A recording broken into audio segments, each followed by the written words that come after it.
লংখুল্লার সংবাদ সারাংশ নিয়ে আমি হাজির হয়েছি। আমি চয়ন ভট্টাচার্য।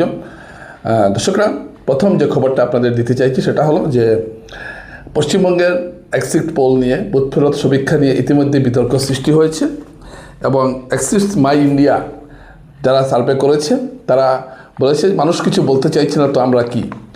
এবং এবিপি আনন্দের পক্ষ থেকে বলা হয়েছে যে যেসব সার্ভে করা হয়েছে এইসব সার্ভে এআই এসব সার্ভে করেছে এবং এটা যান্ত্রিকভাবে হয়েছে, তাই এইসব সার্ভের ভুল থাকা খুবই স্বাভাবিক এবং এই ভুলের দায়িত্ব এবিপি আনন্দ নেবে না।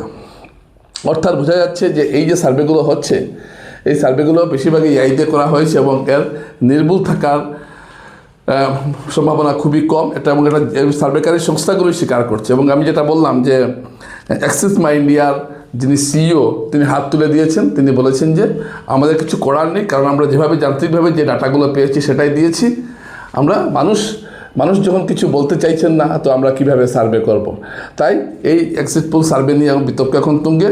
কংগ্রেসের অভিষেক মনু সাংভি বলেছেন এটা হোয়াটসঅ্যাপ ইউনিভার্সিটির সার্ভে। এদিকে বিজেপি সার্ভেকে স্বাগত জানিয়েছে, বলছে জনগণের যে আশা আকাঙ্ক্ষার প্রতিফলন ঘটেছে এই বুথ ফেরত সমীক্ষাকে।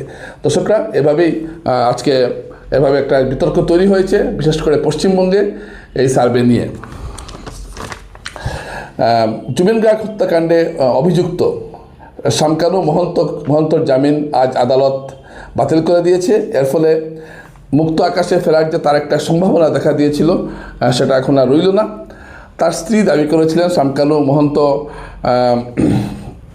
নির্দোষ, কিন্তু আদালত তার জামিন নাকচ করেছে এবং আরও অভিযোগ উঠছে যে তিনি তার বিরুদ্ধে এবং শামকানুর বিরুদ্ধে আরও বহু অভিযোগ করছেন যে শামকানুই নাকি জুবিন গার্গের এই অবস্থার জন্য দায়ী, এটা বলা হচ্ছে।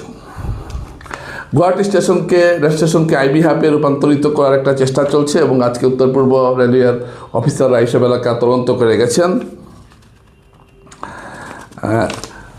জাতিগণনা যেটা করার কথা সেন্সাসে, এটা কেন করা হচ্ছে না এ নিয়ে কংগ্রেস এবার কংগ্রেস সভাপতি, সর্বভারতীয় কংগ্রেস সভাপতি মল্লিকার্জুন খাড়গে বিজেপি সরকারের তীব্র সমালোচনা করলেন এবং তিনি বললেন যে সরকার ইচ্ছে করে জাতিগণনা করতে চাইছে না। দর্শকরা, এই খবরগুলো আছে। তারপরেও যে খবরগুলো আজকে পাঞ্জাব সরকারের বিরুদ্ধে অনাস্থা প্রস্তাব আনা হয়েছে। আপনারা জানেন যে আম আদমি পার্টির 7 জন রাজ্যসভার সাংসদ বিজেপিতে যোগ দিয়েছেন এবং আরও বহু বিধায়ক বিজেপিতে পাঞ্জাবের আরও বহু বিধায়ক বিজেপিতে যোগ দেওয়ার জন্য পা বাড়িয়ে আছেন। ঠিক এই অবস্থায় পাঞ্জাবের মুখ্যমন্ত্রী ভগবন্ত সিং মান আগামী 1 তারিখ অর্থাৎ আগামীকাল একটা আস্থা প্রস্তাব আনছেন এবং কালকেই বোঝা যাবে যে পাঞ্জাব সরকার টিকবে কি টিকবে না, নাকি পাঞ্জাবে এবার বিজেপি সরকার প্রতিষ্ঠিত হবে। এই বিষয়টা আগামীকালকেই খোলসা হয়ে যাবে। পাটনা পার্কের নাম সঞ্জয় গান্ধী পার্ক ছিল, এই নাম থেকে সঞ্জয় গান্ধীর নাম বাদ দেওয়ার একটা সিদ্ধান্ত নিচ্ছে বিহার সরকার। বিহারের মুখ্যমন্ত্রী সম্রাট চৌধুরী এই সিদ্ধান্তের কথা জানিয়েছেন। এরপরই এর প্রতিবাদ উঠেছে বিরোধী দল থেকে বলা হচ্ছে যে এভাবে নাম পরিবর্তন করার কি অর্থ থাকতে পারে। প্রসঙ্গত দর্শকরা, পাঞ্জাব জু সেটা সঞ্জয় গান্ধীর নামে আছে, সঞ্জয় গান্ধী পার্ক। এই নাম থেকে সঞ্জয় গান্ধীর নামটা উঠিয়ে দিতে চাইছে বিজেপি সরকার এবং তারা এ নিয়ে একটা বিতর্ক সৃষ্টি হয়েছে বিহারে। ট্রাম্পের একটি পোস্ট ঘিরে, ক্যাক্সান্ডলের একটি পোস্ট ঘিরে এখন সারা পৃথিবী জুড়ে একটা আলোড়ন সৃষ্টি হয়েছে। মার্কিন প্রেসিডেন্ট ডোনাল্ড ট্রাম্প একটি পোস্ট দিয়ে বলেছেন যে তুফান আসছে। এই তুফান আসছে বলতে তিনি কি বোঝাতে চাইছেন সেটা বোঝা যাচ্ছে না। তাহলে কি ইরানের উপর কি আরেক দফা আক্রমণ আসছে? আর এবারে আক্রমণটা কি, কিন্তু এর আগেই ট্রাম্প ইঙ্গিতে পারমাণবিক হামলার হুমকি দিয়েছেন। এখন কি ট্রাম্প সেই পারমাণবিক হামলার হুমকিতে যেতে চাইছেন, এ নিয়ে প্রশ্ন উঠেছে। এদিকে ইরানের পাশে আবার দাঁড়ানোর কথা ঘোষণা করলো রাশিয়া এবং পাকিস্তান হরমুজ প্রণালী নিয়ে পাকিস্তানের মধ্যস্থতা কতটুকু কাজ দিবে এ নিয়ে আন্তর্জাতিক মহলে সন্দেহ দেখা দিয়েছে।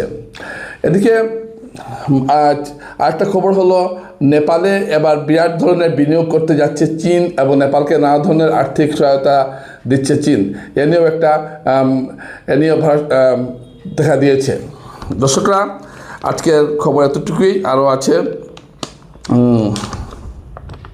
দর্শকরা, স্থানীয়ভাবে তেমন কোনো বড় খবর আজকে শিলচরে নেই, এবং আসামের যে এক্সিট পোল নিয়ে অনেক কথা উঠছে। বিভিন্ন এক্সিট পোলে দেখানো হয়েছে যে কংগ্রেস 26টি, কোনো এক্সিট পোলে দেখানো হচ্ছে কংগ্রেস 30টি আসন পাচ্ছে। তাই আসামের এক্সিট পোল নিয়েও অনেক ধরনের কথাবার্তা উঠছে, কিন্তু পশ্চিমবঙ্গের মতো ততটা নয়।